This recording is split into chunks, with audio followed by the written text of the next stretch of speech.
जब से देश में मोदी सरकार आई है, देश की जनता महंगाई के बोझ तले दबती जा रही है। लेकिन मोदी सरकार इस पर चुप्पी साधे बैठी है और बढ़ती महंगाई के चलते सरकार पर लग रहे आरोपों से पल्ला झाड़ रही है। लेकिन विपक्ष भी मोदी सरकार को घेरने का कोई मौका नहीं छोड़ता है। ऐसे में कांग्रेस नेता ने तो इशारों इशारों में पीएम मोदी को बदनसीब ही कह डाला। आखिर क्यों कहा सुरजेवाला ने ऐसा, देखेंगे इस रिपोर्ट में। केंद्र में बैठी मोदी सरकार की आदत है कि जब भी देश में कुछ अच्छा होता है तो वो सारा श्रेय खुद ले लेती है, और अगर देश में कुछ खराब होता है तो उसका ठीकरा वो पिछले 70 सालों राज करने वाली पार्टियों पर फोड़ देती है।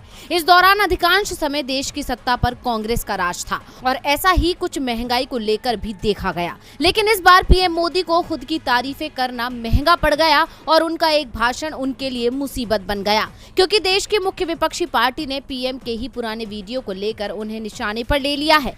गौरतलब है कि कांग्रेस महंगाई के मुद्दे को जोर शोर से उठा रही है और जमीनी स्तर पर महंगाई के खिलाफ केंद्र से लड़ रही है। अब इसी बीच पीएम के ही एक पुराने बयान को लेकर कांग्रेस नेता रणदीप सिंह सुरजेवाला ने उन्हें घेर लिया है और देश में बढ़ती महंगाई के लिए पीएम को जिम्मेदार बताते हुए उन्हें इशारों इशारों में बदनसीब भी कह दिया है। इतना ही नहीं, उन्होंने अपने ट्वीट के साथ पीएम मोदी का लगभग 7 साल पुराना वीडियो भी शेयर किया है, जिसमें प्रधानमंत्री बनने के बाद मोदी एक चुनावी जनसभा को संबोधित कर रहे थे और उस दौरान पेट्रोल डीजल के दामों में कमी हुई थी। रैली को संबोधित करते हुए पीएम मोदी कहते हैं कि मेरे पीएम बनने के बाद पेट्रोल और डीजल के दाम कम हुए हैं। विपक्ष बोल रहा है कि मोदी नसीब वाला है। अगर मोदी के नसीब से ही आपकी जेब में कुछ रुपए बचते हैं तो इससे अच्छा और क्या होगा। अब पीएम के इसी भाषण पर तंज कसते हुए सुरजेवाला ने ट्वीट कर कहा कि 8 साल में डीजल पेट्रोल पर टैक्स लूट से 26 लाख करोड़ रुपए का मुनाफा कमाया।